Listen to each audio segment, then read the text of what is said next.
Notes from the Finder. I'm not sure why I'm writing this. Maybe to keep myself sane. Or maybe to make someone, anyone, read it and understand that there are some things you shouldn't touch, not because they're dangerous, but because they make it impossible to be a normal person again. My name is Viktor Alexeyev, and I used to work as an archivist at an abandoned military archive in Kirov, Russia.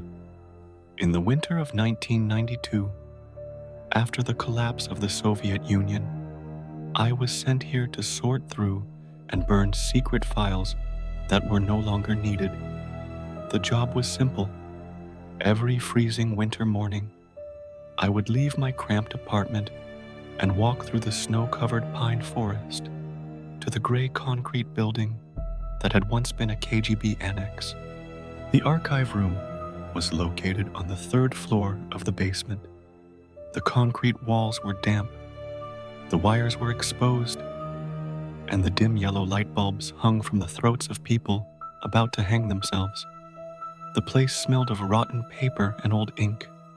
In a corner of a locked, rusty safe, I found a black metal box without a label. There was only a faint warning in handwriting, seemingly in a hurry. Do not open. Code top secret. Himson, 1940. I opened it, and from that day on, I could no longer sleep peacefully, not because of fear, but because I understood that sleep is the last fragile act that helps humans maintain the boundary between reality and darkness. Historical background. Origin of the experiment. World War II broke out. In 1940, Russia was forced into a brutal battle. To the west was Nazi Germany. To the east was the danger of Japan. Inside was the obsession with betrayal and purge. Stalin lived in doubt at that time. Faith was not in people, but in victory. He declared, "Science is a weapon, and the greatest soldier is the one who does not tire, does not sleep, does not fear." The Soviet Ministry of Defense created a top-secret research unit, the 13th Institute of Biological Warfare, under the direction of Dr. Anton Kravchenko. The goal: to create a method to keep soldiers without sleep, but still retain their fighting ability, intelligence, and absolute obedience. The project was called Son XIM, Son Kim, short for sleep and chemistry. In 3 months, they built an underground research facility on the outskirts of Novosibirsk, a place that was not on official military maps. The facility was codenamed Area 13. I won't bore you with all the technical details, because in the documents I read, the scariest thing was not the chemical formula. Rather, it was handwritten diaries, scribbles, mumbles that were not sent, and especially transcripts of recordings that had been deleted from the system. The project began with testing wakefulness gas, a synthetic gas mixture designed to block the brain from entering the REM cycle but still allow the body to function normally. They called it X17. Initial tests on rats were successful, but when applied to humans, specifically Finnish prisoners of war and captured spies, the effects of just 100 hours without sleep were evident. Paranoia, screaming, sensory disturbances, visual hallucinations, and eventually self-destructive behavior. One subject chewed off the tip of his finger. Another screamed until blood gushed from his throat. The project was nearly stopped, but Stalin sent a handwritten directive, a single line. To approach the border means to approach power. Anton Kravchenko, with the supervision of Colonel Mikhail Sokolov, decided to take the experiment to the ultimate level. putting people into a state of sleeplessness for long periods of time without the option to withdraw. Experiment set up. The isolation chamber 5 subjects were chosen, all war criminals or murderers sentenced to death. They were promised, if they participated in the experiment for 60 days and survived, their sentences would be pardoned, a promise that was never fulfilled. Details of the isolation chamber and the individuals involved. The room was designed like an underground bunker with 1/2 meter thick steel walls. No windows, just a door that was locked from the outside. A one-way glass pane allowed scientists to observe, but nothing could be heard except through a system of microphones placed throughout the room. White fluorescent light never turned off. The temperature was kept at 20 degrees Celsius, and the air was circulated by a continuous pneumatic pump system where the X-17 mixture was mixed into the airstream. The room contained 5 iron beds without mattresses, a pit toilet, a wall-mounted water tap, a 30-day supply of dry food, a series of Soviet propaganda books. Each person was given a thick cloth uniform and a notebook. No one had written anything. The 5 subjects: Ivan Sergeyevich, 43, a former NKVD officer convicted of treason; Mikhail Drozdov, 38, a serial killer in Arkhangelsk; Lev Orlov, 31, an instigator of anti-state rebellion; Alexei Morozov, 29, a German spook who was captured alive; Dmitry Vasin, 27, a homeless man who killed 2 people for bread. Experiment begins, day 0. On September 12th, 1940, 5 people entered the chamber. The door locked forever for 30 days. From now on, everything they said, did, or dreamed was recorded. And I, Victor, read it all. During the 3 sleepless days, I listened to every tape, read every page of the diary, and realized one thing. What they awakened was not just human potential, but something beyond life. Experiment progress. Days 1 to 5. Day 1. The first recorded sound was Mikhail Drozdov's repetitive footsteps. He walked around the room like a caged animal. Lev Orlov chuckled as he passed. Alexei Morozov, on the other hand, chose to lie on his bed, eyes wide open, staring at the ceiling, completely silent. Ivan Sergeyevich, in his old military manner, stood against the wall, arms crossed, watching everyone. Dmitry Vasin, more reserved, sat in a corner with a watchful eye, as if calculating something. The volume of conversation increased towards the end of the day. The main topic was guessing what the gas was. Mikhail joked that it was mild tear gas. Ivan suggested that it was diluted anesthetic. No one guessed correctly, and no one knew that they would not sleep again. Day 2, Lev began to talk a lot. He read from propaganda books as if in a play. He laughed, then became serious, then laughed again. It seemed to attract attention. Dmitry began to feel uncomfortable with the light. He covered his eyes with a handkerchief, but then tore it off after a few minutes. The first sound that showed psychological instability was when Mikhail banged his fist on the wall, shouting, "I hear something in the ventilation duct. Someone is whispering." Kravchenko notes, "No unusual sounds detected by the equipment. Probably an early reaction to X-17. Day 3. First appearance of coordinated behavior. Ivan and Mikhail unscrewed a screw together in a corner of the room. Purpose unknown. When prompted over the loudspeaker, they stopped but did not react further. Dmitri did not speak all day. He sat still, mumbling something with his eyes half closed, but he did not fall asleep. Alexei began writing something on the wall with his finger dipped in water. The writing was dry, unreadable. Later, upon closer analysis, the faint text was determined to be Old German. Du wirst dich erinnern, wenn du vergisst.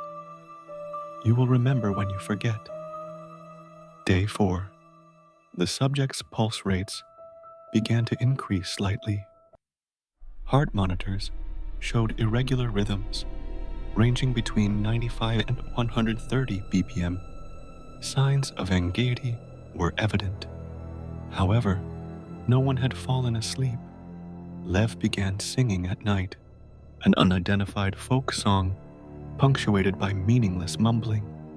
Mikhail covered his ears with his hands, punched the wall, and told him to be quiet. They argued. Kravchenko wrote in his diary, "I have never seen the human brain so active, but it is the kind of activity directed to nothing in particular, as if being led." Day 5. Conversations began to appear without a response. Specifically, Dmitri spoke as if he was answering someone, even though no one had asked. Alexei closed his eyes and repeated the phrase, "The shadow on the bed is not mine." Mikhail laughed loudly.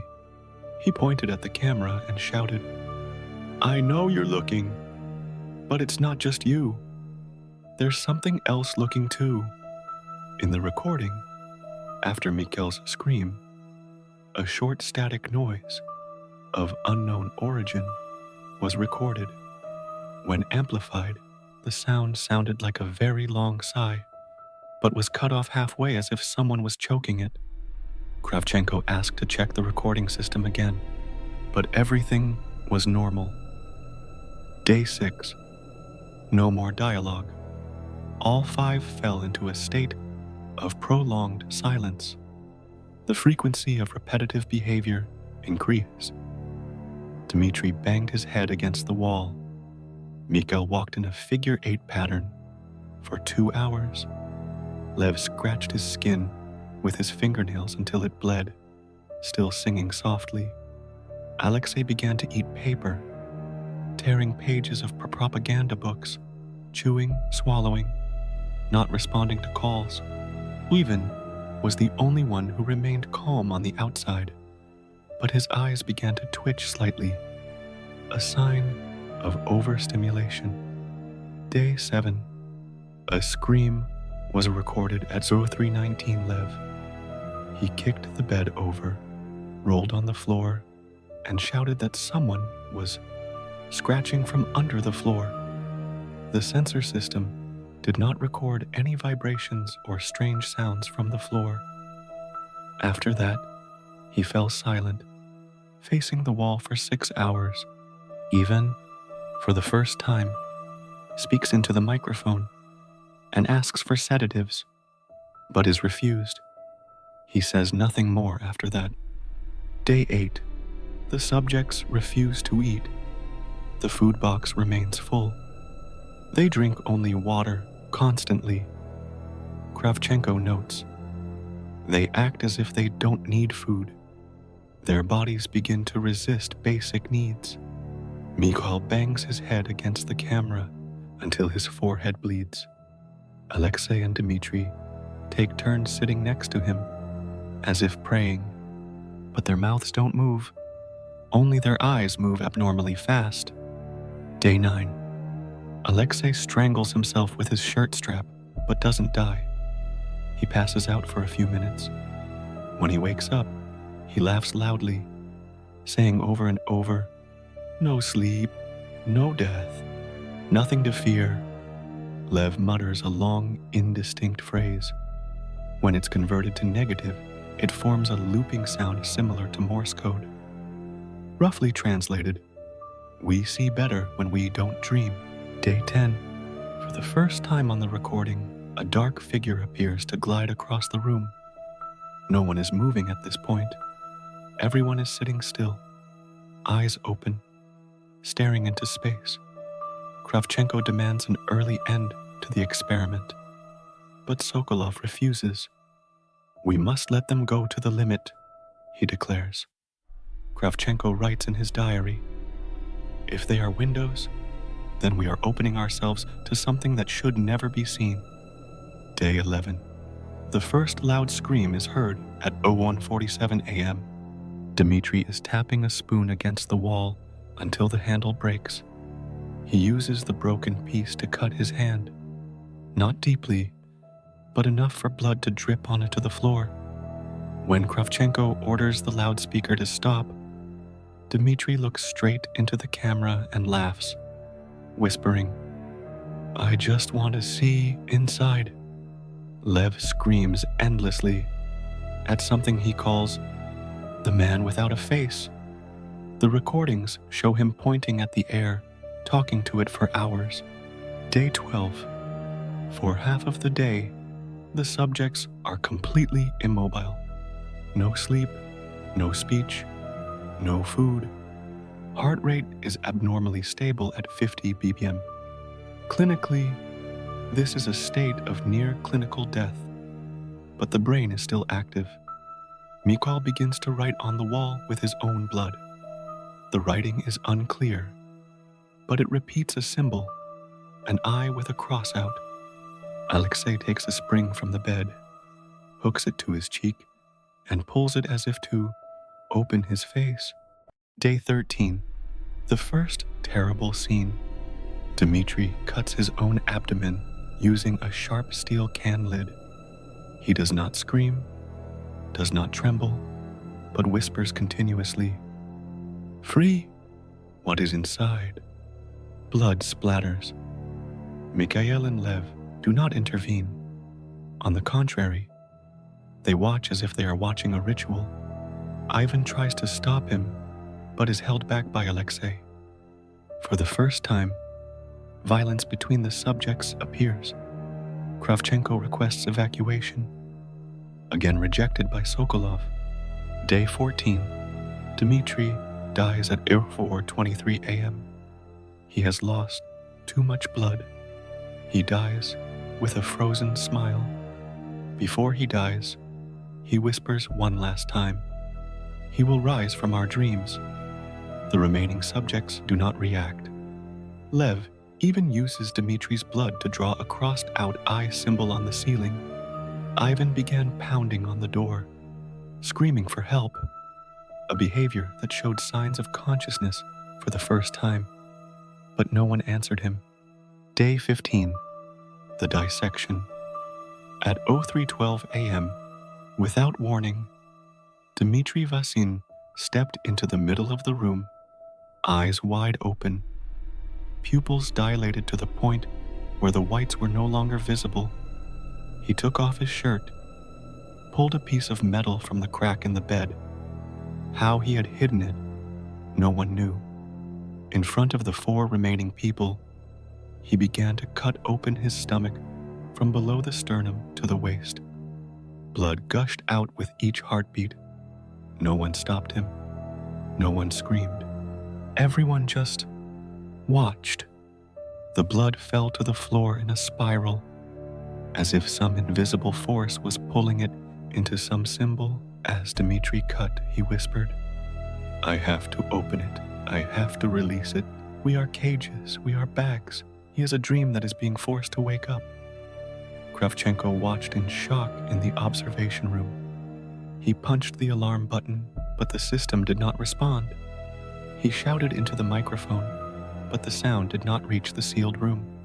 Mikhail bent down to pick up a piece of intestine that was sticking out of Dmitri's stomach. Not to eat. He looked at it, pressed it to his face, and whispered, "Warm, like a memory of being a fetus." Ivan knelt down, praying. Lev laughed. Alexei was silent, staring into space. Dmitri collapsed at 03:19. No scream, no convulsion. He smiled and then died. The moment his heart stopped, the entire recording system emitted a low, prolonged hissing sound, like the sound of machinery, distorted by an unknown human voice. Kravchenko's last diary, never submitted. 15th. I am no longer sure that I am a scientist. No theory can explain what I have seen. Dmitri cut himself open, but his eyes were not afraid.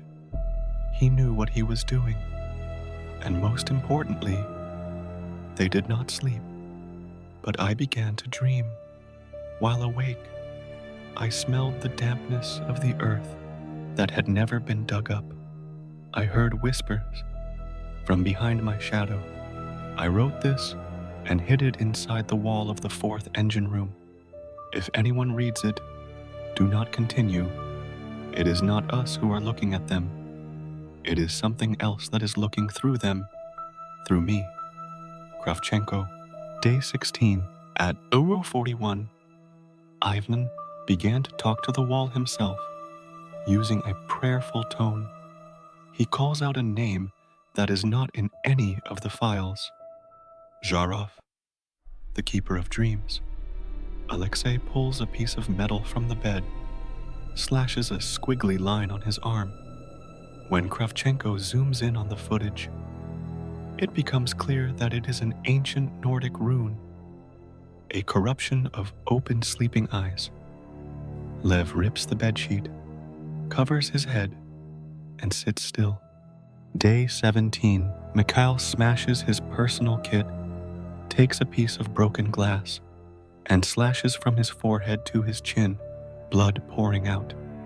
He stands up, looks into the camera, and repeats, "We saw the other side. He is smiling." Ivan tries to break the camera, but fails.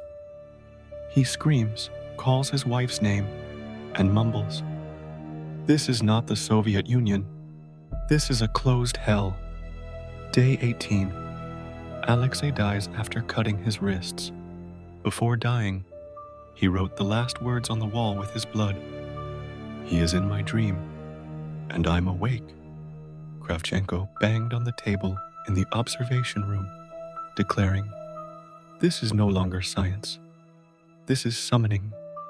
Sokolov still refused to stop the experiment. He ordered double the amount of X-17 gas. Day 19. Lev bit off his tongue for reasons unknown.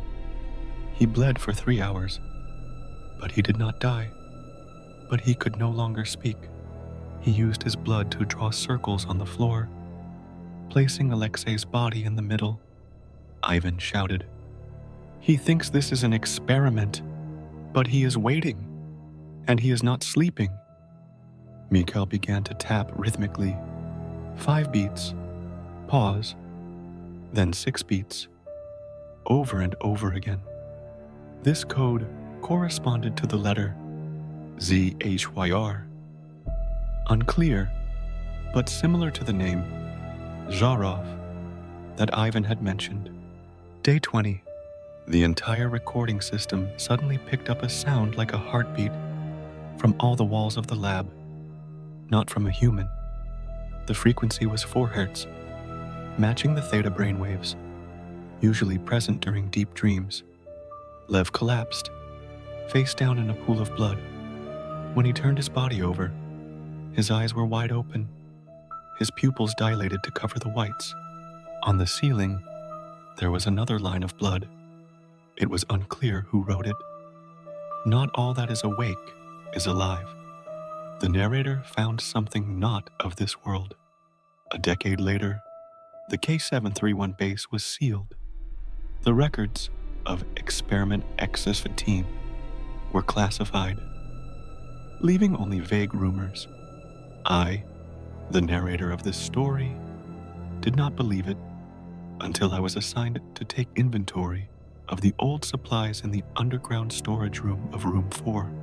There, I found a drawing in dried blood, lying in a crack between 2 iron plates of the wall. It was the shape of an eye, with 2 diagonal slashes across it, exactly like the symbol in the erased file. Just below it, there was a tape recording stored in an old tin box. The tape recorded footsteps, mumbles, and finally, a sound I could not name. It was not human, nor was it mechanical. It was something else. I heard it, and from that day on, I no longer dreamed.